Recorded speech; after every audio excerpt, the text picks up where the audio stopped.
إن الحمد لله نحمده ونستعينه ونستغفره ونتوب إليه ونعوذ بالله من شرور أنفسنا وسيئات أعمالنا من يهده الله فلا مضل له ومن يضلل فلا هادي له أشهد أن لا إله إلا الله وحده لا شريك له وأشهد أن محمدا عبده ورسوله يا أيها الذين آمنوا اتقوا الله حق تقاته ولا تموتن إلا وأنتم مسلمون أما بعد فإن أصدق الحديث كتاب الله وخير الهدي هدي محمد صلى الله عليه وسلم وشر الأمور محدثاتها فإن كل محدثة في الدين بدعة وكل بدعة ضلالة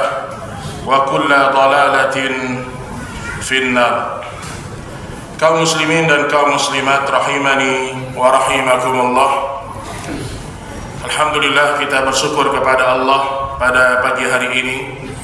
Kembali kita berkumpul di salah satu rumah dari rumah-rumah Allah Subhanahu wa ta'ala, dan mudah-mudahan Allah Subhanahu wa ta'ala memberikan kepada kita ilmu yang bermanfaat, memberikan kepada kita hati yang semakin takut kepada Allah Subhanahu wa ta'ala, dan tidak ada sebuah nikmat yang lebih besar daripada nikmat dikumpulkannya hamba-hamba Allah duduk di majalisul ilm untuk mempelajari ayat-ayat Allah dan sunnah-sunnah Rasulullah sallallahu alaihi wasallam. Baik Bapak Ibu sekalian rahimani wa rahimakumullah. Pada kesempatan kali ini kita akan mempelajari atau merenungi sebagian dari perjalanan hidup kita yang terkadang manusia sering lupa. Jadi kita ini sering lupa jemaah bahwa hidup kita ini sudah diatur oleh Allah Subhanahu wa ta'ala. Manusia sering berencana, manusia sering bekerja keras, manusia sering untuk melakukan ikhtiar-ikhtiar duniawinya. Dan terkadang dalam proses ikhtiar tersebut manusia melupakan bahwasanya dia telah hidup di atas semua ketetapan Allah Subhanahu wa ta'ala. Dan inilah yang membuat ahli tauhid itu tenang hidupnya. Jadi ahli tauhid itu tidak pernah gelisah. Makanya Allah Subhanahu wa ta'ala menyebutkan dalam surah Al-An'am, alladzina amanu wa lam yalbisu imanahum bidzulmin ulaika lahumul aman wa hum muhtadun.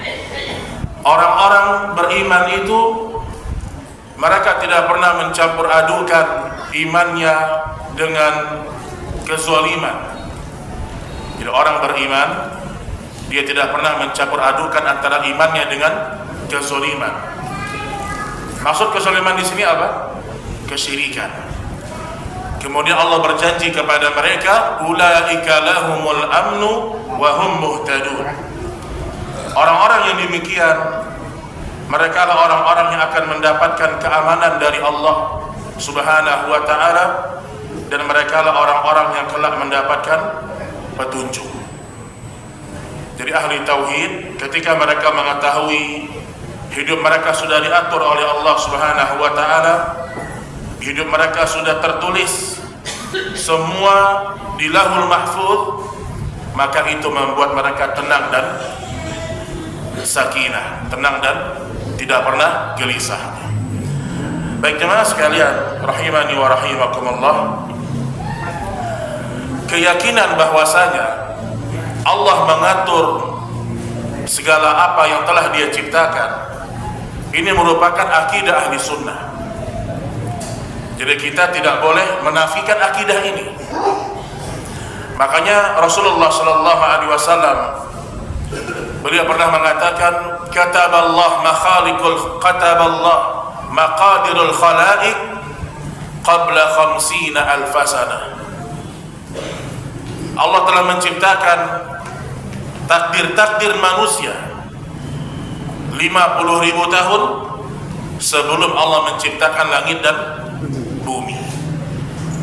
Jadi kita ini sudah jelas semuanya. Bahkan kalau kita lihat dalam hadis yang sahih juga disebutkan, ketika manusia sudah berusia dalam 120 hari, kita jangan lupa itu.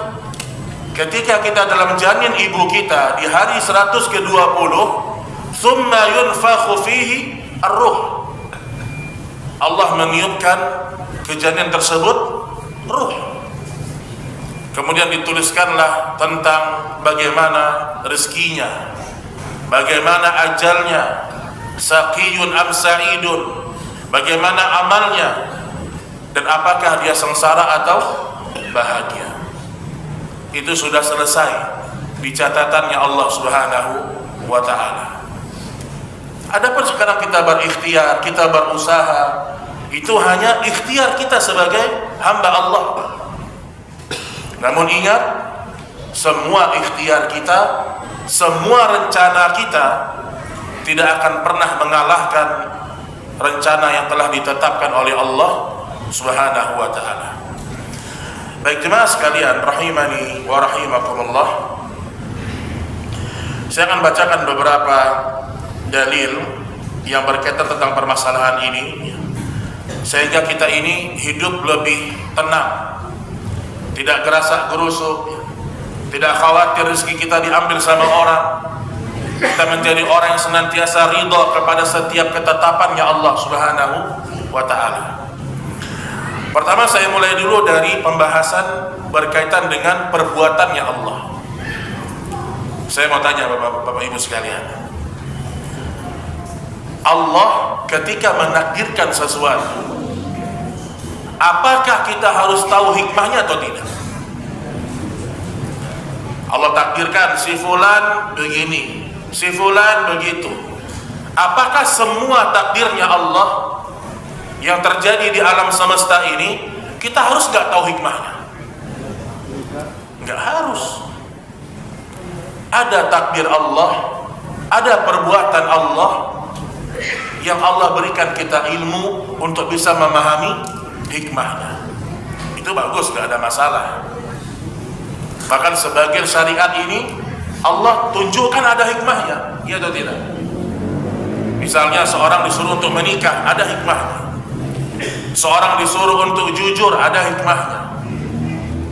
Namun ada perbuatan-perbuatan Allah, ada syariat-syariat Allah yang kita tidak mampu memahami hikmahnya. Terus gimana sikap kita, Pak? Kita dapat takdir nih, terus kita nggak tahu hikmahnya, sikap kita bagaimana? Sikap kita mengimani, sikap kita meyakini ini yang terbaik. Makanya dahulu Rasulullah Shallallahu Alaihi Wasallam pernah menyampaikan kepada Abdullah bin Abbas radhiyallahu anhuma, ya ghulam, inni u'allimuka kalimat. Wahai anakku, aku ingin memberikan kepadamu beberapa kalimat. Ihfazillah yahfadka. Jagalah batasan-batasan Allah, maka Allah akan menjaga engkau. Ihfazillah tajidu tujahak. Wa Ibnu Abbas, jagalah Allah, engkau akan mendapatkan Allah ada di hadapanmu. Masya Allah akan menjagamu. Sampai Nabi mengatakan kepada Ibnu Abbas yang waktu itu masih kecil, Pak, tapi sudah diberikan nilai-nilai akidah, sudah diberikan pelajaran akidah. Kata Nabi, kalau seandainya seluruh manusia ingin memberikan manfaat kepadamu, maka mereka tidak akan pernah mampu kecuali dengan apa yang telah Allah takdirkan untukmu. Jadi orang mau ngasih kita manfaat sehebat apapun, kalau Allah tidak takdirkan, tidak, Pak. Ini prinsip antum pegang dalam hidup ini. Kalau seandainya takdir itu memang sampai kepada kita, Allah akan datangkan kepada kita. Dan kata Nabi, kalau seandainya seluruh manusia ingin memberikan mudarat kepadamu. Semua orang gak suka dengan kita, kemudian ingin memberikan makar sama kita, maka mereka tidak akan pernah mampu kecuali apa yang telah Allah takdirkan kepadamu. Kemudian Nabi mengatakan, rufi'atil qalam wa jaffatis suhuf. Telah diangkat pena-pena takdir dan telah mengering telah mengering tinta-tintanya. Artinya takdir sudah tidak bisa diperbaiki lagi. Walaupun nanti ada bahasan tentang masalah doa dan seterusnya. Jadi di sini kita menjadi sebuah pelajaran dalam hidup kita. Sehebat apapun orang ingin memberikan manfaat kepada kita, kalau Allah tidak takdirkan, maka tidak akan pernah terjadi. Saya sering beri contoh begini misalnya. Ada orang hutang sama kita. Ini masalah hutang ya. Bagi-bagi masalah hutang memangnya. Ada orang hutang sama kita. Dia minjam uang kita 100 juta. Janji kembalikan bulan depan. Ternyata bulan depan dia nggak kembalikan. Sampai kita meninggal dia nggak kembalikan misalnya. Atau sampai dia yang meninggal duluan. Pertanyaannya apa? Apakah dengan dia tidak mengembalikan hartanya, uang itu kepada kita, berarti rezeki kita berkurang, Pak? Enggak ada ceritanya berkurang. Ini yang kata para ulama, seandainya rezeki itu berada di dua gunung yang sangat jauh, akan sampai di hadapanmu kalau itu sudah menjadi takdir yang Allah tetapkan. Ada rezeki antum di gunung yang sangat jauh, kalau memang itu rezeki antum sampai depan antum, baik antumnya pergi ke sana atau rezeki itu yang datang kepada antum. Dan beliau juga mengatakan dari para ulama salaf, namun kalau rezeki itu berada di hadapan kedua matamu, namun Allah tidak takdirkan, maka tidak akan pernah sampai kepadamu. Ini yang membuat ahli tauhid hidupnya tenang, hidupnya tidak gelisah, tidak terlalu banyak rasa khawatir, tidak terlalu banyak rasa sedih. Makanya Allah mengatakan, wala khaufun alaihim wala hum yahzanun. Mereka orang-orang yang tidak terlalu banyak khawatir, dan mereka orang-orang tidak pula bersedih hati. Jadi ini yang pertama berkaitan dengan dalil yang disebutkan oleh Nabi Shallallahu Alaihi Wasallam. Kemudian juga terkadang seorang hidup di dunia ini, mereka saling berebut kekuasaan, saling berebut jabatan. Nanti 5 tahun ke depan nih, itu makin banyak itu, masya Allah. Musim-musim apa? Pemilu lah, macam-macam. Orang berusaha mencapai jabatannya masing-masing. Tapi kalau kita ingat, semua sudah diatur sama Allah. Atau lihat dalam surat Ali Imran ayat ke-26,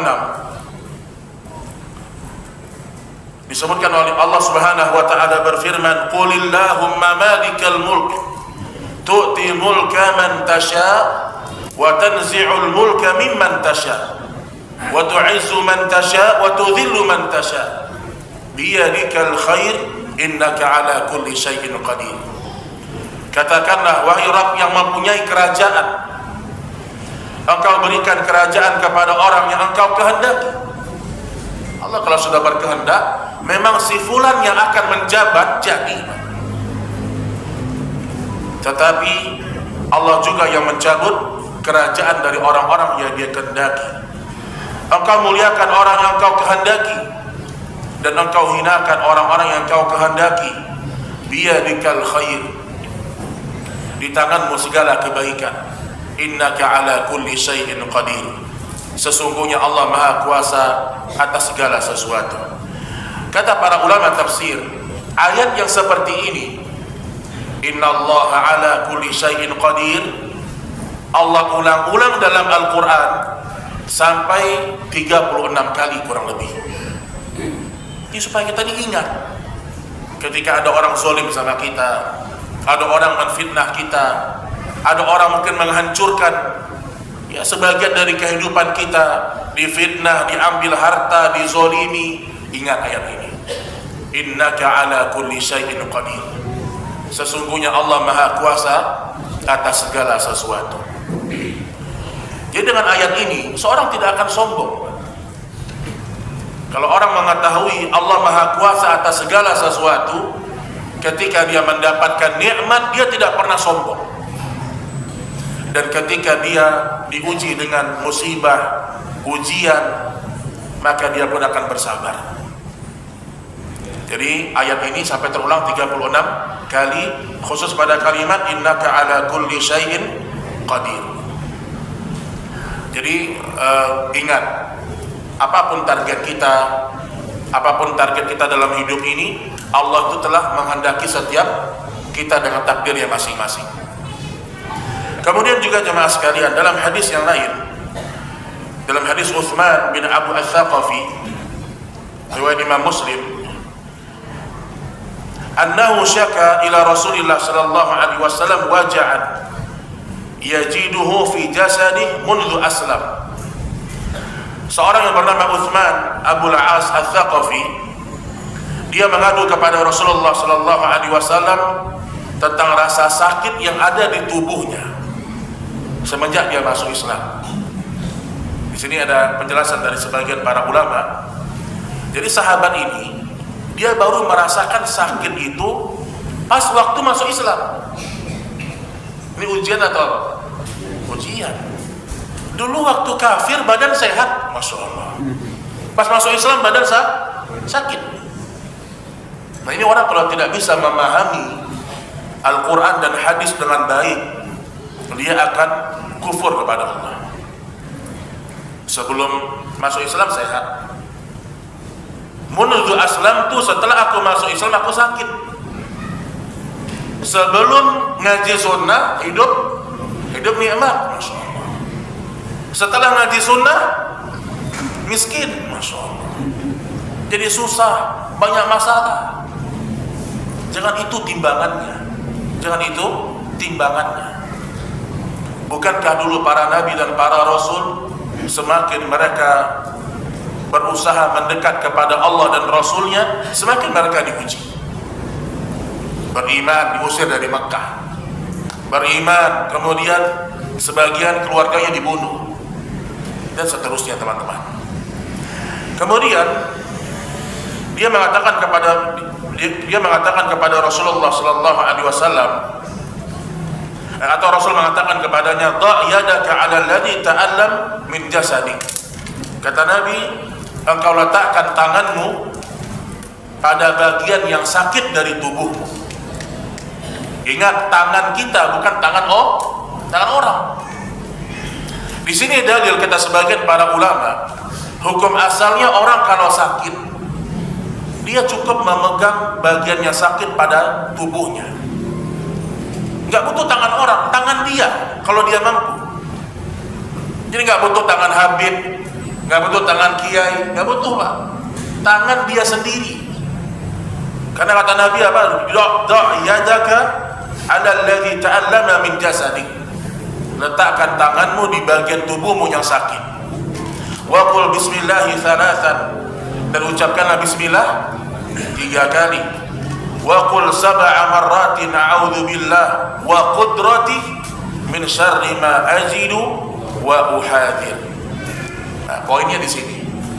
Dan katakanlah 7 kali, aku berlindung kepada Allah wa qudrati, dengan kekuasaannya, dengan keagungannya, min syarri ma ajidu wa uhadir, dari keburukan yang sedang aku rasakan dan yang aku khawatirkan.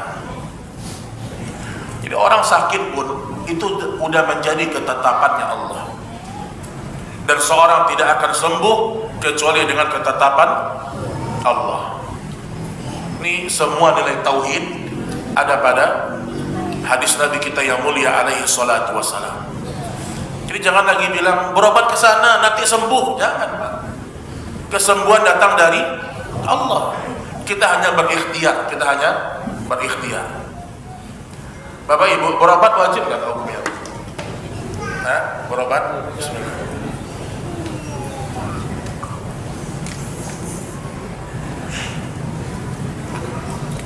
Ikhtiar wajib. Kalau berobat, antum kalau ngobrol-ngobrol, saya pernah ngobrol-ngobrol dengan sebagian dokter-dokter yang kerja di Madinah ya, dokter-dokter yang di rumah sakit Medical Center Madinah itu, dia bilang pasien di Madinah ini tidak sebanyak pasien di Indonesia. Makanya kalau ada dokter-dokter yang dia mau mungkin melanjutkan karirnya ke luar negeri, mungkin ngambil satu profesi spesial, mereka kaget. Pasien itu nggak terlalu banyak seperti di Indonesia. Kenapa? Karena memang kalau kita lihat dari penjelasan para ulama, mereka terbagi menjadi dua pendapat.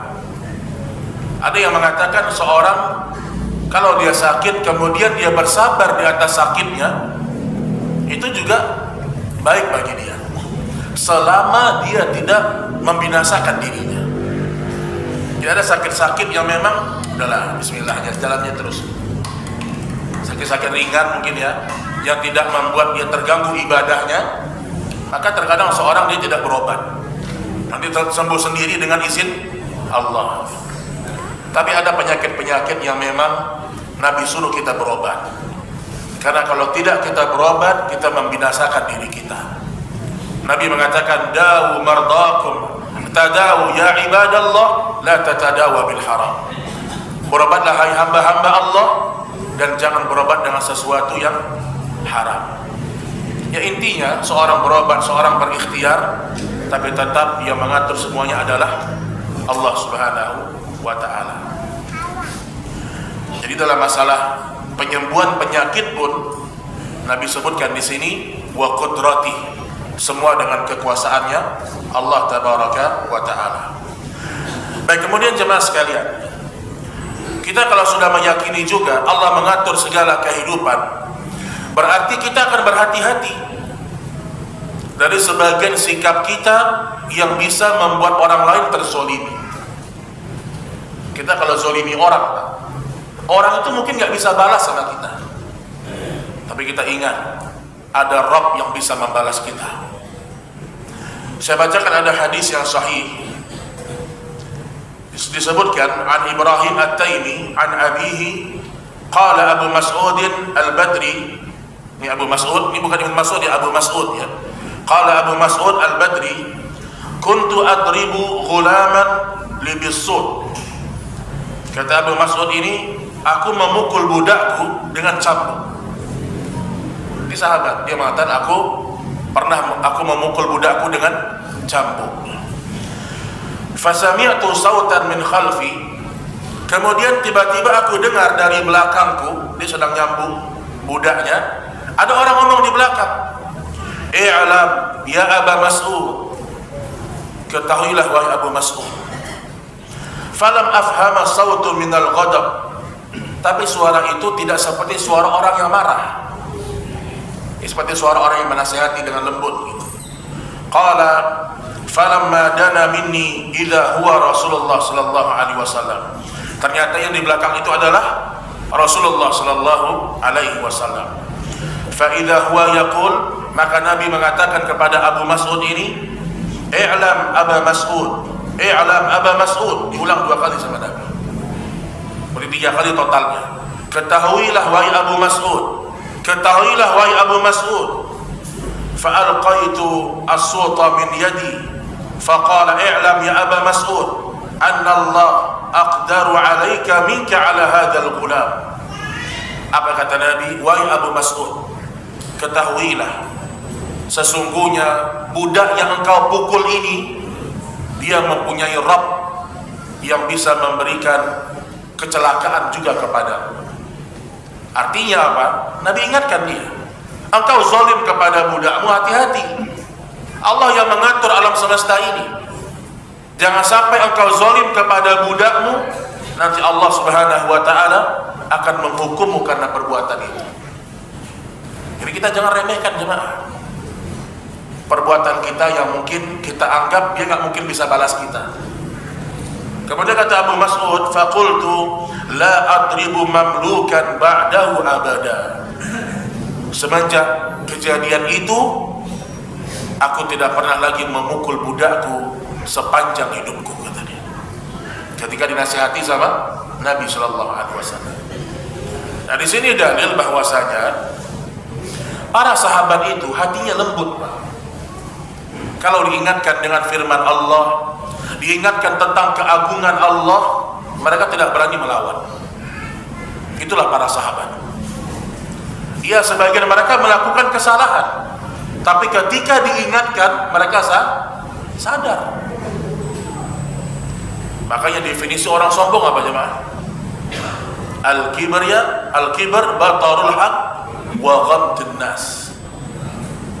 Yang namanya orang sombong menolak kebenaran dan merendahkan orang lain. Cuman di masa kita sekarang definisi sombong ini udah berubah. Maka ditulislah kitab-kitab at-ta'rifat, kitab yang membahas tentang definisi sebuah sesuatu. Tujuannya apa? Supaya tidak tergeser dari hakikat makna yang sebenarnya. Contoh, kalau sekarang dibilang sombong itu apa? Kalau orang sudah ngaji, dia tahu, oh sombong itu menolak kebenaran dan merendahkan manusia. Tapi kalau orang awam, Pak, dibilang sombong, beda lagi. Sombong antum sekarang ya, nggak pernah ketemu lagi, ya itu sombong bagi mereka tuh. Jadi versinya berubah. Sombong kali sekarang di WA nggak pernah balas, bukan itu sombong. Sombong itu engkau menolak kebenaran dan merendahkan manusia. Walaupun ada orang ya Pak, ada orang dia, masya Allah ya, mungkin dia suka sedekah, dia suka bantu orang, hubungan sosialnya bagus, tapi dia nggak pakai jilbab misalnya ibu-ibu nih. Ada seorang ibu-ibu, dia sedekahnya bagus, sosialnya bagus, orang-orang miskin dibantu sama dia, tapi dia nggak pakai jilbab, nggak sholat, ngaku sebagai muslim misalnya. Ada orang nasihati, bu, sholatlah bu, itu dibantah sama dia. Nggak perlu sholat, yang penting kita baik sama orang. Masya Allah.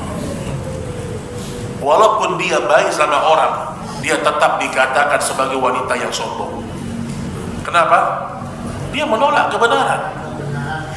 Dan ini yang ada pada dirinya Fir'aun, Qarun, Haman, itu semuanya.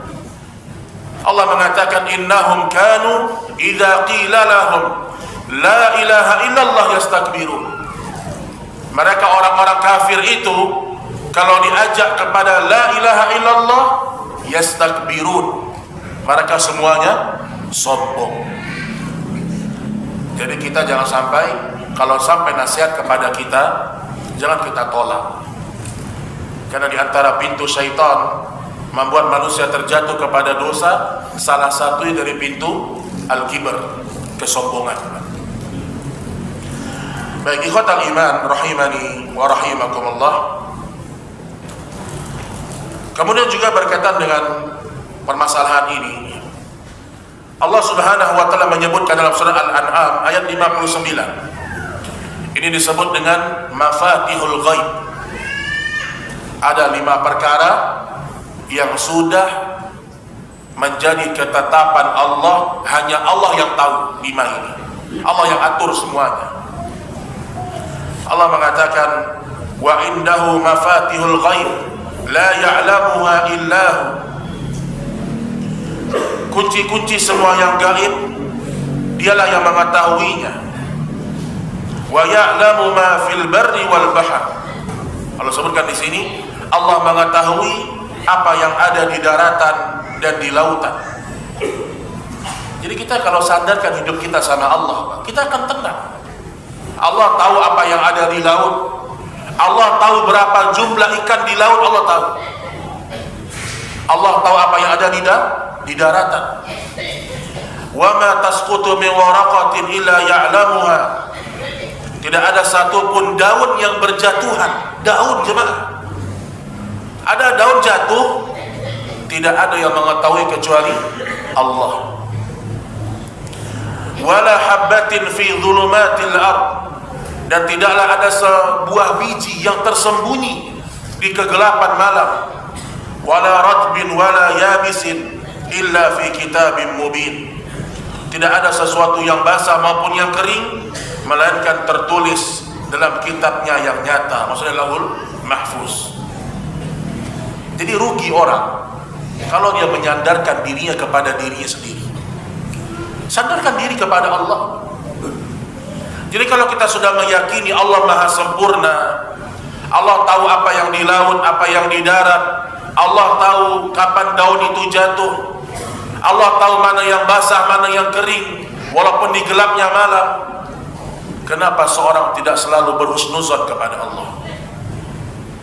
Jadi kita kalau meyakini Allah Maha Sempurna dalam segala ketetapannya, kita nggak mungkin suuzon sama Allah Subhanahu wa Ta'ala.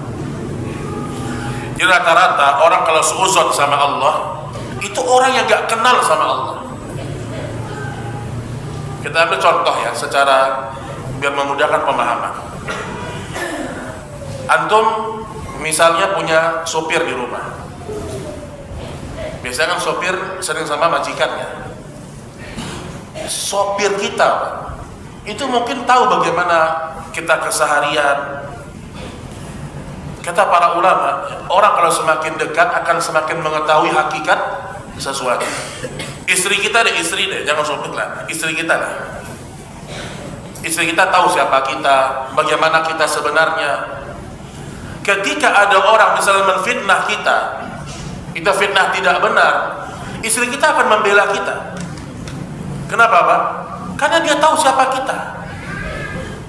Nah, ini sama kayak orang yang dia diuji sama Allah, kemudian dia husnuzon sama Allah karena dia tidak kenal sama Allah Subhanahu wa Ta'ala. Antum bisa bayangkan ada dua orang, musibahnya sama. Misal sama-sama ditimpa bencana, misal seperti saudara kita di Aceh, semoga Allah jaga mereka semuanya, yang di Aceh, Sumatera Utara, Sumatera Barat. Musibah yang menimpa mereka sama antara si A dan si B, tapi masing-masing sudah beda sikap gitu Pak. Ada yang husnuzon kepada Allah, ada yang mungkin suuzon kepada Allah. Kenapa bisa berbeda? Karena mereka masing-masing pun pasti kedekatannya sama Allah berbeda. Makanya disebutkan dalam satu hadis bahwasanya penghuni surga itu tubuhnya seperti tubuh Nabi Adam, kemudian wajahnya ketampanan seperti Nabi Yusuf, dan hatinya seperti Ayub, kata para ulama. Hatinya seperti Ayub dalam hadis itu. Kenapa? Karena Ayub adalah di antara hamba-hamba Allah yang paling selalu berprasangka baik sama Allah. Jadi ini lebih kepada pembahasan kenapa seorang harus suuzon sama Allah Subhanahu wa Ta'ala. Makanya orang sering nanya begini kan Pak, Ustadz, saya udah sholat, saya udah puasa, saya baca Quran, sedekah tiap hari Ustadz, insyaallah. Kalau takdir saya neraka gimana? Pernah nggak dengar orang nanya begitu? Ada pernah nggak berpikir seperti itu kita? Saya nuntut ilmu, saya belajar, atau ibu-ibu saya juga berhijab. Kalau takdir saya neraka gimana? Tidaklah muncul pemikiran yang seperti itu kecuali dari setan. Kenapa Pak? Karena pemikiran yang seperti itu tidak akan muncul antara kita dengan manusia. Ini saya kasih contoh begini. Ada seorang kerja dengan bos, dia karyawan kerja sama bosnya.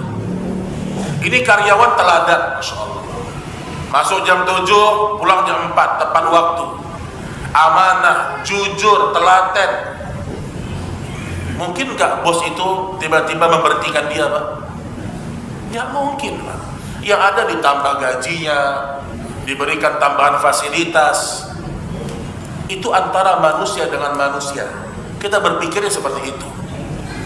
Harusnya kita kepada Allah lebih berprasangka baik lagi. Bukankah Allah punya 100 rahmat? Disebutkan dalam satu hadis. Satu rahmat Allah turun ke dunia. Satu rahmat Allah. Dengan satu rahmat Allah ini, manusia, seluruh makhluk, bukan hanya manusia, seluruh makhluk berkasih sayang.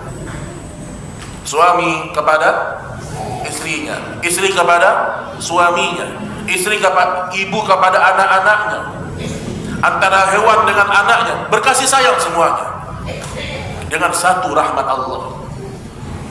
Kenapa kita bisa berpikir kalau takdir saya neraka gimana? Ini alangkah kita seuzonnya sama Allah. Padahal ayat-ayat yang datang apa? Kalau engkau sholat, engkau puasa, engkau bertakwa, Allah janjikan semua dengan surga. Jadi kadang-kadang juga banyak pemahaman-pemahaman yang seakan-akan mereka menyalahkan Allah Subhanahu wa taala, padahal karena pemahaman mereka yang keliru. Baik, ada dua sekte yang sesat dalam masalah takdir secara umum. Ada Qadariyah, ada Jabariyah. Qadariyah apa? Qadariyah apa? Ya, Qadariyah ini semua dengan takdir Allah. Ikhtiar manusia tidak berlaku. Adapun Jabariyah nggak ada takdir. Ya, ada anak muda bilang, kalau ente lahir miskin, ente nggak salah. Tapi kalau ente mati miskin, ente salah. Jadi menurut dia, sebagian orang miskin itu karena kesalahan pribadi. Ini pemahaman Jabariyah ini sebenarnya, Pak. Apa itu Jabariyah? Jabariyah itu meyakini tidak ada takdir. Semua atas kuasa kita sendiri. Kalau saya berusaha, saya mampu. Nah, ini. Kalau saya punya target, saya bisa dapat, saya berhasil. Kalau perusahaan saya bangkrut, ya bukan karena takdir, saya aja yang nggak pandai. Ini orang-orang seperti ini keluar dari akidah ahli sunnah. Ahli sunnah pertengahan. Mereka berikhtiar, mereka berusaha semaksimal mungkin. Sampai kata Nabi Shallallahu Alaihi Wasallam, Inna Allah ahabbal abda idza amila amalan atqana. Allah cinta kepada seorang hamba kalau dia diberikan sesuatu, dia bersungguh-sungguh. Diberikan amanah, dia bersungguh-sungguh. Allah cinta kepada orang-orang yang seperti ini. Jadi jangan sampai seorang dia seuzon kepada Allah Subhanahu wa taala. Baik, kalau kita perhatikan di antara ucapan Syekh Muhammad bin Abdul Wahhab rahimahullah taala dalam kitab Usul Salasah, beliau mengatakan fa idza qila lak, kalau disampaikan kepadamu, man rabbuk, siapa Rabbmu, faqul, maka katakanlah, Rabbi Allahu alladhi rabbani wa rabba jami'al alamin bi ni'matihi wa huwa ma'budi laisa li ma'budun siwa. Wa dalilu qawluhu ta'ala alhamdulillahi rabbil alamin wa kullu man siwa Allah alam wa ana wahidun min dzalikal alam. Ini ucapan yang sangat indah. Beliau mengatakan, kalau disampaikan kepadamu siapa Rabbmu, Bapak Ibu, kalau disebutkan Rabb, kata Syekh Abdul Razak Al-Badr hafizahullah taala, Rabb itu mencakup tiga makna secara umum. Ketika kita mengatakan wahai Rabbku, Rabbana, tiga maknanya. Wahai penciptaku, Al-Khaliq, pencipta. Yang kedua, Al-Mudabbir, wahai yang mengatur segala sesuatu. Dan yang ketiga, Ar-Raziq, wahai yang maha memberi rezeki. Jadi kalau antum mengatakan wahai Rabbku, Rabbana, Rabbi habli minas sholihin, ketika menyebutkan Rabb itu mencakup semua itu. Pencipta, pengatur, pemberi rezeki, dan lebih luas lagi maknanya. Tapi secara umum tiga perkara tersebut. Kemudian kata Syekh Muhammad bin Abdul Wahhab, Rabbku adalah Rabbani, yang dia mengatur seluruh alam semesta dengan nikmatnya. Wa huwa ma'budi laisa li ma'budun siwa. Dia adalah Rabb yang aku sembah dan tidak ada sesembahan selainnya. Allah berfirman, alhamdulillahi rabbil alamin, segala puji bagi Rabb semesta alam. Wa kullu man siwallah alam, segala sesuatu selain Allah semuanya alam, maksudnya semuanya makhluk. Dan saya, kata Syekh Muhammad bin Abdul Wahab, adalah salah satu dari makhluk-makhluknya Allah Subhanahu wa ta'ala. Jadi kita diingatkan oleh beliau, kalau sudah kita bergantung kepada selain Allah, kita berharapnya kepada selain Allah, kita memintanya kepada selain Allah, berarti kita sedang menuju kepada sosok yang sangat lemah. Itu ingat itu. Kalau kita sudah mintanya kepada selain Allah, kita minta kepada sesuatu yang sangat lemah. Kita bergantung kepada sesuatu yang tidak punya kekuatan sedikit pun. Itulah kenapa dosa syirik dosa yang paling besar di permukaan bumi. Itulah kenapa orang-orang yang melakukan syirik dikatakan orang-orang bodoh. Kenapa? Karena mereka meminta kepada sesuatu yang tidak bisa memberikan apapun dalam hidup mereka. Nah, di sini pelajaran besar bahwasanya jangan sampai seorang itu dia berharap, meminta, bergantung kepada selain Allah Tabaraka wa ta'ala. Baik, ma'asyiral muslimin rahimani wa rahimakumullah. Kemudian juga berkaitan dengan masalah rezeki misalnya. Jadi yang Allah atur semuanya, Allah atur hidup kita, Allah atur ajal kita, termasuk rezeki kita. Dan banyak orang hidupnya stres gara-gara memikirkan rezekinya. Rezeki kita di mana, Bapak Ibu? Di mana rezeki kita, Pak? Rezeki kita di langit. Bukan di rekeningnya bos kita, bukan. Rezeki antum di langit. Allah mengatakan dalam Al-Quran, wa fis sama rizqukum wa ma tu'adun. Al-Dhariyat 22. Al-Dhariyat 22. Wa fis sama rizqukum wa ma tu'adun. Rezeki kalian itu ada di langit dan apa yang telah dijanjikan kepada kalian. Jadi nggak usah khawatir. Ada orang misalnya berjanji sama antum dan sesuatu misalnya ya, antum nggak jadi mendapatkan rezeki dari dia, itu bukan rezeki kita. Ingat, rezeki itu ada di langit. Dan rezeki itu sama seperti kematian. Kita mau berlari kemana aja, dia pasti datang menghampiri kita.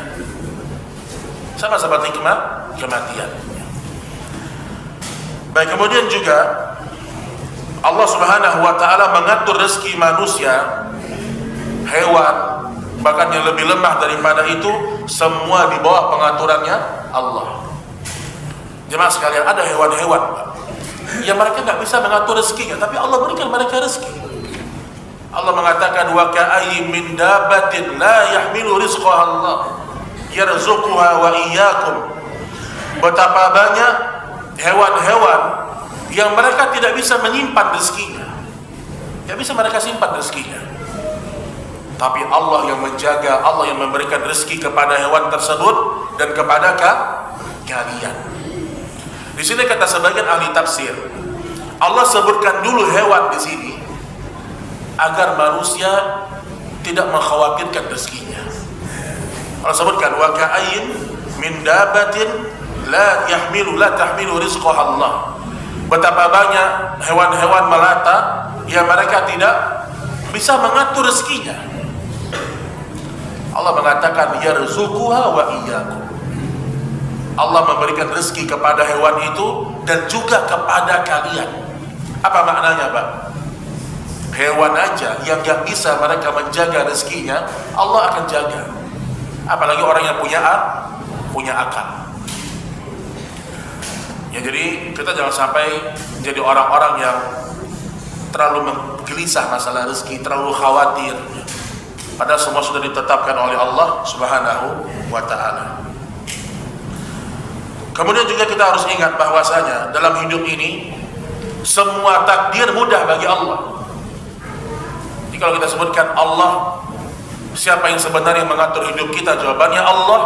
Dan ingat, segala takdir mudah bagi Allah. Jadi supaya kita nggak berpikir ini kayak nggak ada solusi lagi. Semua bagi Allah mudah. Baik dalam kita menasihati keluarga, contoh misalnya, ada sebagian orang tua putus asa menasihati anaknya. Aduh Ustaz, anak saya udah, saya ampun deh Ustaz. Putus asa dia. Padahal yang menakdirkan anaknya begitu siapa? Allah. Allah juga yang mampu memberikan hidayah. Makanya Allah Subhanahu wa taala mengatakan inna dzalika 'ala Allah yasir. Sesungguhnya semua mudah bagi Allah. Jadi mungkin bagi kita udah gak masuk akal. Oh ini gak mungkin ini. Oh ini gak bisa lagi. Oh ini gak mungkin sembuh. Oh ini gak ada jalan keluar bagi kita. Tapi kalau kita kembali kepada akidah kita, gak ada. Inna dzalika 'ala Allah yasir. Semua mudah bagi Allah. Ini kalau kita tanamkan dalam hidup kita, apapun musibah yang menimpa kita akan tetap semangat. Ada orang diuji dengan ekonomi, diuji dengan penyakit, dia ingat inna dzalika 'ala Allah yasir. Allah takdirkan saya sakit misalnya, Allah takdirkan saya fakir, Allah juga mudah memberikan kekayaan sama saya. Itu perlu diingat ya. Jangan sampai seorang berputus asa dari rahmat Allah Subhanahu wa taala. Baik, kemudian saya akan bacakan beberapa ucapan para salaf yang berkaitan dengan permasalahan ini. Pertama, ucapan dari Imam Hasan Al-Basri rahimahullahu taala.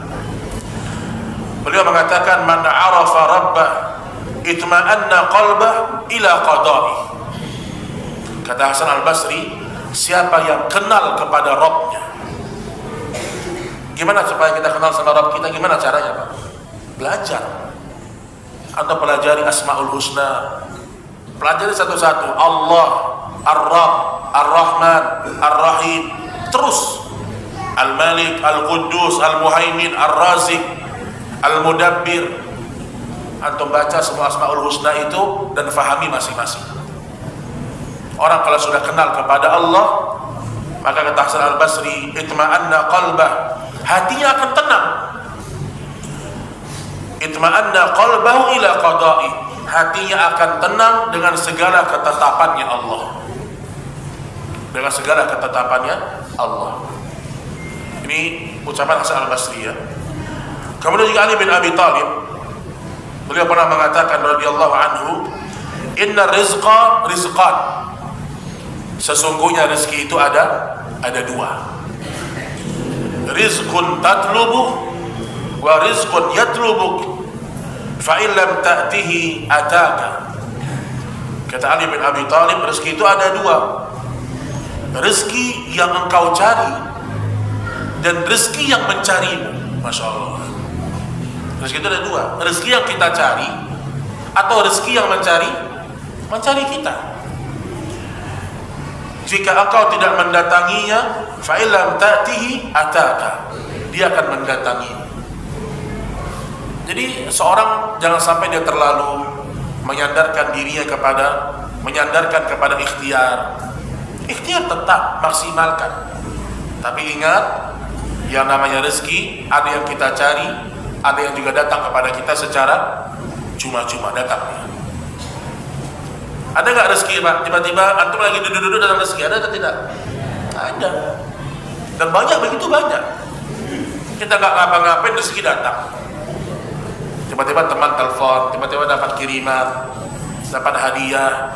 Itu rezeki yang tidak pernah kita usahakan. Jadi jangan sampai kita salah tangkap ya. Rezeki itu bukan hanya yang kita cari, termasuk ada rezeki yang mendatangi kita. Rezeki yang mendatangi kita. Berarti di sini dalil bahwa rezeki tidak akan tertukar. Rezeki tidak akan tertukar. Makanya orang usahanya sama, produk yang dijual sama nggak rezekinya Pak? Beda. Kenapa beda? Oh, beda lah Ustaz, yang satu ramah, yang satu nggak ramah. Bukan itu Pak. Itu ikhtiar iya, tetapi tetap konsepnya sama. Kita mau cari yang halal, mau cari yang haram, rezeki kita nggak bertambah dan nggak berkurang. Contoh ingat itu. Mau cari yang halal, mau cari yang haram, rezeki tidak bertambah dan tidak pula berkurang. Antum mau nipu orang, antum mau jujur, sama rezeki antum. Sama. Makanya kata para ulama, takdir itu diketahui setelah terjadi. Maka ada yang nanya gini kan, Ustaz, apakah doa bisa merubah takdir? Maka dijawab oleh sebagian ulama, dari mana engkau tahu itu berubah? Dia belum terjadi. Ya atau tidak, Pak? Jadi ada orang mengatakan betul doa itu bisa merubah takdir, tapi pemahamannya maksudnya perubahan takdir tersebut sudah tertulis juga di sisi Allah. Bagaimana kita mengatakan itu sudah berubah sementara dia belum terjadi misalnya? Jadi seorang ingat rezeki itu ada terbagi menjadi dua. Kemudian Ibnu Mas'ud juga mengatakan, Inna ahadakum la yamut hatta yastawfiya rizqahu kullah. Ini seperti hadis Rasul sallallahu alaihi wasallam yang semakna dengan ini, sesungguhnya salah seorang tidak akan mati sampai Allah sempurnakan rezekinya. Sampai Allah sempurnakan rezekinya. Jadi selama kita masih hidup rezeki ada. Rezeki pasti ada. Jika misalnya ucapan dari Sufyan Ats-Tsauri rahimahullah taala, "Ma sakana al-qalbu illa idza 'alima anna Allah wal mudabbir." Hati tidak akan tenang kecuali jika ia mengetahui bahwa Allah lah yang mengatur segala urusan. Hati tidak akan pernah tenang sampai hati itu benar-benar mengetahui Allah yang mengatur segala urusan. Tawakal, ikhtiarnya, berserah dirinya kepada Allah begitu hebat. Dan ingat jemaah, kalau antum baca tentang ciri-ciri orang yang masuk surga tanpa hisab, tanpa azab, ada berapa, Pak? Pertama, tidak minta di ruqyah. Pertama, tidak melakukan syirik. Itu tidak minta diri ruqyah. Apalagi tidak tatoyur, tidak mengadu nasib. Kemudian tidak berobat dengan pengobatan kain. Yang kelima apa? Tawakal. Kata para ulama apa? 4 yang pertama itu semua buah dari tawakal. Orang tidak berbuat syirik berarti dia tawakal sama Allah. Orang tidak minta diruqyah oleh orang lain berarti dia tawakal kepada Allah. Artinya dia tidak bergantung sama orang lain. Selama dia bisa meruqyah sendiri, dia sendiri ruqyah. Tidak berobat dengan pengobatan kain, dia tidak bergantung juga. Tidak tatoyur. Berarti kata para ulama 4 ini itu sebenarnya buah dari tawakal semuanya. Dan tawakal itu, Pak, yang paling membuat hidup kita tenang. Serahkan semua kepada Allah. Nah, ini dia kata Sufyan Ats-Tsauri rahimahullah ta'ala. Kemudian kata Imam Ahmad rahimahullah, at-tuma'ninatu fil qalbi min husni dhanni billah. Ketenangan dalam hati berasal dari prasangka baik kepada Allah. Jadi orang kalau hatinya banyak gelisah, banyak khawatir, itu sebenarnya buah dari prasangka buruk sama Allah. Jadi saya ulangi ya, orang kalau hatinya tenang, itu buah dari hati yang berprasangka baik sama Allah. Tapi kalau orang hatinya gelisah terus, takut terus, anak baru lahir langsung masukkan apa? Langsung di apa namanya? Asuransi, masya Allah. Baru lahir asuransi langsung, masya Allah. Gimana hidup orang kayak gini, Bang? Ketakutan yang luar biasa. Beli mobil langsung asuransi. Asuransi riba pula. Ada ketakutan ya atau tidak? Jadi banyak orang ditunggangi sama setan karena rasa takut. Antum yang pakai asuransi mobil, apalagi riba, antum lihat berapa kali antum tabrakan dalam setahun. Bahkan orang kalau sudah ikut asuransi ini, dia nggak tabrakan, nyesal dia. Masya Allah. Kebalik hidup orang kan, kebalik kan, Pak? Rugi, ngapa antum rugi? Rugi Anda, Ustaz. Anda tahun ini nggak tabrakan, lu kenapa nggak tabrakan? Karena udah bayar asuransi. Jadi dunia udah terbalik. Padahal kata Imam Ahmad, hati yang tenang berasal dari prasangka baik sama Allah. Jadi kalau ada orang hati yang nggak tenang, gelisah, khawatir terus, ini biasanya buah dari kurangnya dia berprasangka baik kepada Allah Subhanahu wa Ta'ala. Termasuk juga istri, kalau sikit-sikit seuzon sama suami, Karena suami nggak ngapa-ngapain, seuzon, khawatir. Suami juga demikian. Udah prasangka baik sama Allah Subhanahu wa ta'ala. Baik, kemudian kata Ibnu Taimiyah rahimahullah, ma fa'ala Allah bi'abdi khairan lah wa illam yafhamul abdu. Subhanallah. Apapun yang Allah lakukan terhadap hambanya, kebaikan bagi hamba tersebut, meskipun hamba itu belum bisa memahaminya. Jadi itu yang tadi saya sebutkan. Ada takdir Allah, kita tahu hikmahnya, ada yang tidak. Ini sama kayak kisah siapa Pak? Antara Musa dan Khidir. Ingat gak kisah itu? Jadi kita nih gimana mau memahami semua perbuatan Allah? Untuk memahami perbuatan sesama manusia aja kita nggak mampu Pak. Ya atau tidak? Misalnya tiba-tiba ada orang ngomong sesuatu sama kita, kok dia ngomong kayak gini ya? Kok dia bersikap kayak gini ya? Ya atau tidak? Kita nggak tahu. Kok tiba-tiba bos saya marah sama saya ya? Apa salah saya? Antara sesama manusia saja kita banyak tidak mengetahui hikmah dari perbuatan seseorang, apalagi perbuatan Allah. Sampai kata Ibnu Qayyim, kalau ingin mengetahui semua hikmah perbuatan Allah, berarti engkau harus punya ilmu sama seperti Allah. Kalau tidak bisa. Nah, itu mustahil. Gak mungkin ilmu kita seperti ilmunya Allah. Saya ulangi sedikit supaya antum ingat atau sebagian bisa ambil faedah. Musa dan Khidir, apa peristiwa yang pertama? Khidir melubangi kapal. Ketika Khidir melubangi kapal, Musa faham gak maksudnya Khidir? Gak faham Pak. Ya Khidir, kita naik kapal gratis malah dilubangi. Musa tidak bisa memahami perbuatan Khidir. Sampai kata Khidir, wahai Musa, ini kapal, ini kelompok banyak orang ngambil kapal-kapal yang bagus, raja-raja zalim. Tapi kalau raja itu kalau kapal ini kita rusak, maka raja gak akan mengambil kapal. Ini kapal milik orang miskin. Setelah dijelaskan baru Musa faham. Kemudian jalan lagi, Khidir bunuh orang, anak kecil. Aqatalta nafsan zakiyah. Lagi-lagi Musa gak faham ya atau tidak? Wahai Khidir, engkau bunuh anak kecil, gimana ceritanya? Sampai Khidir menjelaskan lagi, ini anak besok durhaka sama orang tuanya. Allah turunkan wahyu kepadaku, Allah ingin mengganti dengan anak yang lebih soleh. Oh gitu maksudnya, begitu kira-kira. Kemudian jalan lagi, lihat ada bangunan mau roboh, ditegakkan sama Khidir. Musa bilang, wahai Khidir, kenapa kau gak ambil upah dari mereka? Kata Khidir, wahai Musa, ini di bawah bangunan ini ada harta anak yatim. Kalau aku tidak tegakkan bangunannya, akan diambil oleh masyarakat kampung ini. Lagi-lagi Musa tidak bisa memahami perbuatan Khidir. Itu antara manusia dengan manusia. Makanya mustahil kita bisa mengetahui semua perbuatan Allah, hikmahnya kita nggak tahu. Anak kasih contoh ya. Apa hikmahnya Allah ciptakan manusia?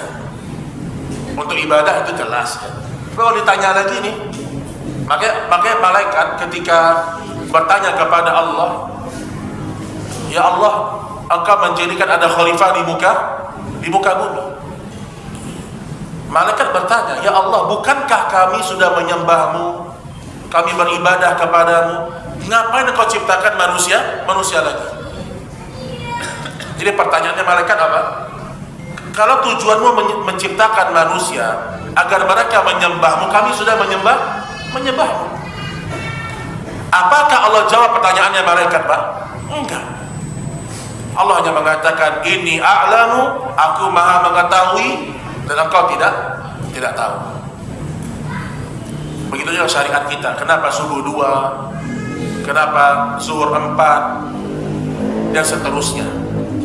Ketika seorang tidak bisa memahami hikmahnya Allah, di situ dibutuhkan yang namanya iman. Untuk membuktikan kita beriman gak sama Allah Tabaraka wa Ta'ala. Baik, kemudian sedikit lagi, misalnya ucapan dari Abdullah bin Mubarak rahimahullah ta'ala. Misalnya seorang ulama yang kaya raya, Abdullah bin Mubarak, kaya tapi gak pernah zakat seumur hidup. Bisa gitu Pak? kaya tapi nggak pernah zakat seumur hidup. Kok bisa, Pak? Karena hartanya tidak pernah sampai nisab. Misalnya penghasilan 10 miliar, sampai nggak nisabnya? 10 miliar sampai. Tapi kan haul belum, tahun depan.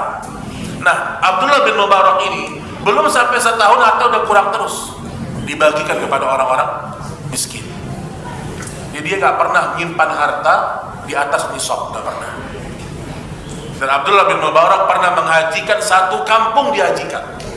Masya Allah. Dihajikan satu kampung, tiba-tiba mereka pulang, rumah sudah diperbaiki semua sama Abdullah bin Mubarak. Ulama yang kaya, ahli hadis, dan ini jarang, jarang. Tapi ulama dulu kaya dari apa, Pak? Bukan dari dakwah, bukan jual tiket, bukan. Ulama dulu mereka dagang seperti para nabi mereka. Ada yang pandai besi, ada yang jual mengembala kambing secara umum, ada yang tukang kayu. Mereka berikhtiar. Antum lihat Abu Hanifah, ulama kaya raya. Kaya raya karena apa? Apa karena dia mengambil keuntungan dalam dakwah? Tidak. Kaya raya karena jualan, berdagang. Bukan karena mencari keuntungan dengan dakwah, bukan. Itu perlu diingat. Itu bedanya ulama di masa lalu dengan orang-orang di masa sekarang. Syekh Albani tidak kaya, tapi dia berdagang. Dan saya menyaksikan dengan mata saya, sebagian guru-guru saya di Darul Hadis Fuyus, paginya dagang, sore ngajar usul fikih. Jadi aib bagi seseorang ketika dia menjadikan dakwah ini sebagai ladang menumpuk-numpuk harta. Aib bagi dia itu. Dan Allah menyuruh kita mengikuti siapa? Orang yang tidak meminta. Ittabi'u man la yas'alukum ajra wa hum muhtadun. Ikutilah oleh kalian orang yang tidak mengambil upah atau dia mentarif dalam dakwahnya. Itulah orang-orang yang mendapatkan hidayah. Ini saya sekedar mengingatkan saja, ulama dulu kaya berdagang. Yang dia dagangin apa? Ya urusan dunia, dagang baju. Abu Hanifah dagang baju. Kemudian sebagian mereka ada yang berdagang kurma, berdagang madu. Seperti Muhammad bin Sirin, dia pernah beli jual madu dalam jumlah yang besar. Mereka berdagang. Ya, jadi itu diantara ulama-ulama terdahulu seperti itu kehidupan mereka. Makanya Abu Hanifah itu disebutkan dia diantara ulama yang tidak bisa diatur sama orang. Abu Hanifah itu sampai penguasa pun nggak bisa ngatur dia, mengatur dakwahnya, mengatur fatwanya nggak bisa. Kenapa Bapak Ibu? Karena Abu Hanifah punya ini, Pak. Dan orang banyak hatinya dibeli karena ini. Ustadz kalau hatinya sudah dibeli sama duit, selesai. Atau nggak usah dengar fatwanya. Ustadz kalau hatinya sudah dibeli sama uang, subhanallah, maka fatwa bisa berubah-ubah. Jadi makanya kita ingat di sini bahwa saya ulama terdahulu itu contoh dalam dakwah, contoh terbaik dalam manhaj kita dalam dakwah. Baik, kemudian terakhir jemaah sekalian, kata Abdullah bin Mubarak apa? Al-qalaqu la yaruddul qadar walakin ridha yurihul qalba. Masya Allah kalimat. Kegelisahan tidak akan menolak takdir. Jadi percuma kalau Allah sudah tetapkan, Allah sudah atur seperti itu, berusaha untuk ridho. Kegelisahan tidak akan menolak takdir, tetapi ridho akan menenangkan hati kalian. Ridho akan menenangkan hati kalian. Ada satu kemarin jemaah cerita sama saya. Jadi dia punya anak masuk ICU, Pak. Anaknya tabrakan, langsung kena bagian batang otaknya, masuk ICU langsung. Dan dia bukan orang yang kaya, jadi harta dia terbatas juga. Di ICU sudah beberapa hari, kan lumayan biayanya kan? Lumayan. Terus akhirnya dia putuskan untuk mencabut alat-alat itu. Dicabut alat. Kemudian setelah dicabut meninggal anaknya. Terus dia nanya di kajian, Ustaz, sampai detik ini Ustaz, anak saya sudah meninggal beberapa bulan yang lalu, tapi saya masih ada perasaan saya jangan-jangan membunuh anak saya. Gimana ceritanya Pak? Jadi dia bilang, anak saya tabrakan masuk ICU, kami nggak punya banyak biaya, tapi dokter sudah bilang ini batang otaknya sudah kena. Jadi anak itu hanya detak jantungnya itu hidup karena obat, karena murni alat lah. Dokter pun menyarankan untuk dilepas daripada biaya membludak dan seterusnya.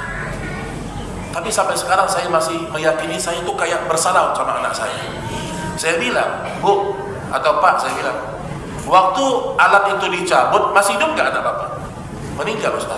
Berarti itu ajalnya sudah. Kalau memang ajalnya belum datang, dicabut pun masih hidup atau tidak? Masih hidup.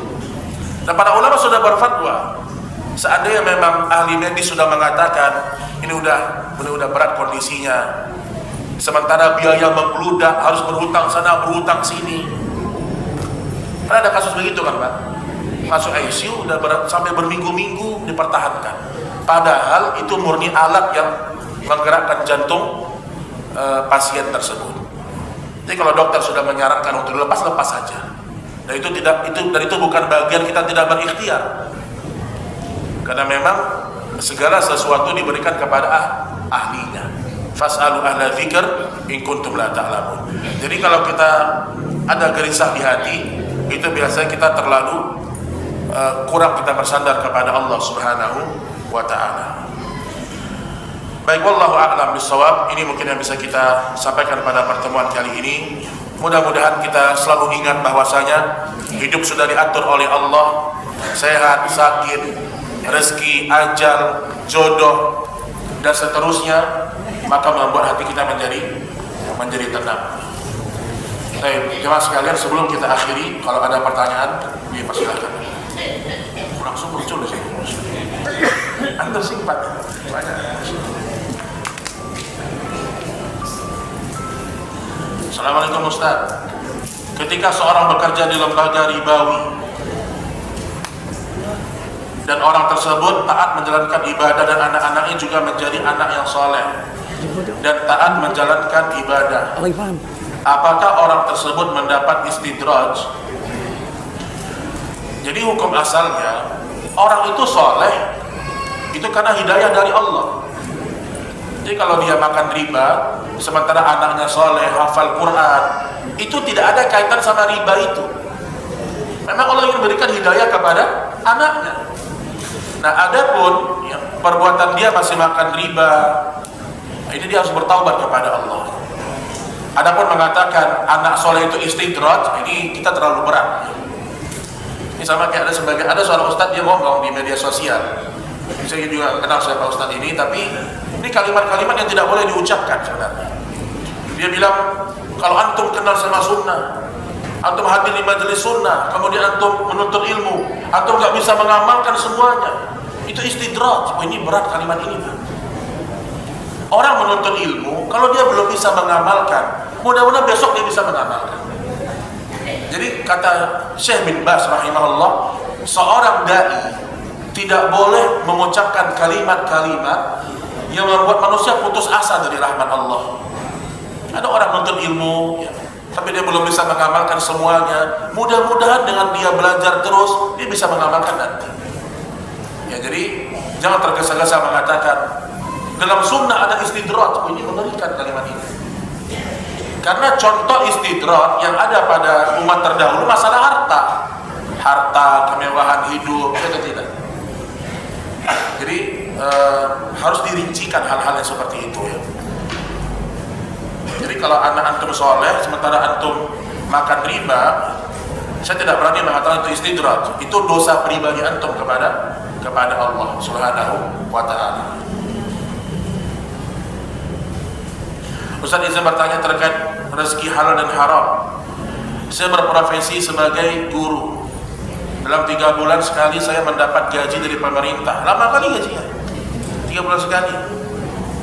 Disebut dana bos. apakah gaji tersebut halal atau tidak? Sedangkan yang saya ketahui utang pemerintah banyak kepada negara lain. Terima kasih. Antum gak usah pikirkan utang pemerintah, pikirkannya utang antum, ya. Itu pemerintah sudah kewajiban dia untuk menunaikan, ya. Akhi, kalau antum berpikir seperti itu, susah kita hidup, Pak. Susah kita hidup. Ini namanya takalluf, ini i'tidah, ya. Ini berlebih-lebihan. Kita nggak boleh berlebih-lebihan dalam masalah agama. Oh, pemerintah mencetak uang semuanya ribawi, kan ada orang begitu kan? Jadi enggak. Jadi pemerintah punya hutang dengan negara lain, itu urusan pemerintah. Semoga Allah berikan mereka kemudahan menyelesaikan. Tapi apa yang antum dapat dari hak antum itu halal bagi antum. Halal bagi antum.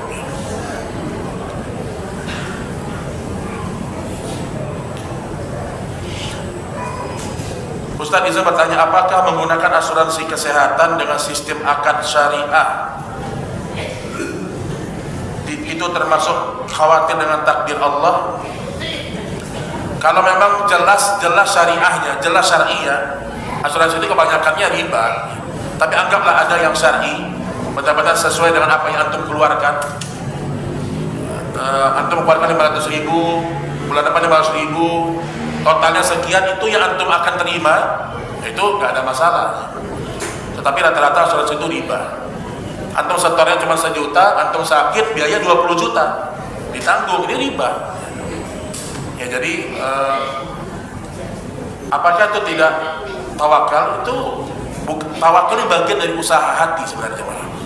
Jadi nggak ada kaitan antara kita ngunci mobil dengan hilangnya tawakal, tidak.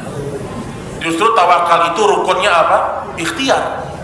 Harus ada ikhtiar, Tapi harus asuransi yang syar'i kalau ada.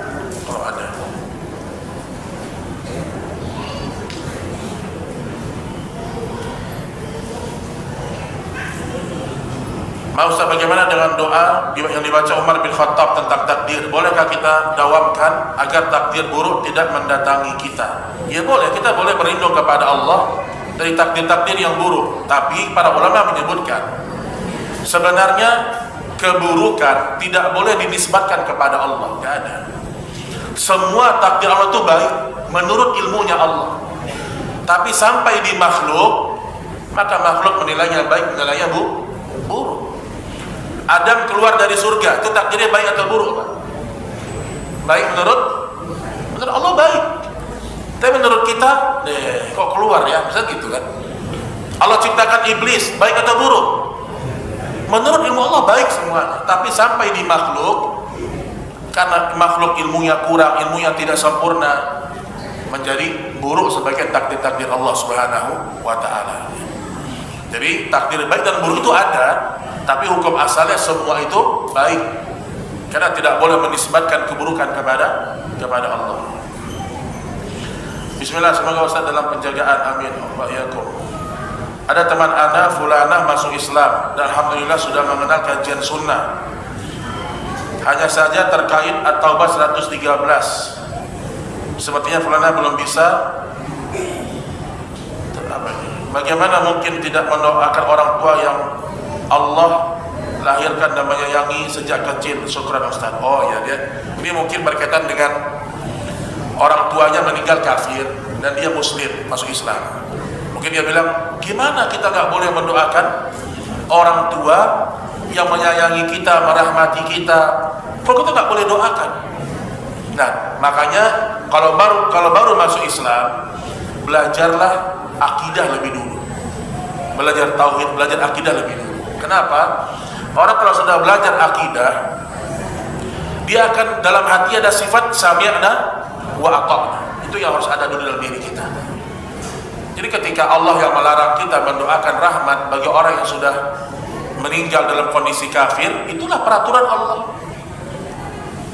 Jadi kalau kita paksa kita doakan, kita dapat dosa. Jadi kita kalau mendoakan orang kafir yang sudah mati dengan rahmat, itu sama saja kita durhaka kepada Allah. Karena Allah melarang kita untuk mendoakan mereka. Tapi Islam tidak menafikan kebaikan. Orang tua kita kafir nih, masih hidup, kita tetap berbuat baik. Sakit, antarkan ke rumah sakit. penuhi kebutuhannya, tapi untuk urusan akidah nggak ada toleransi.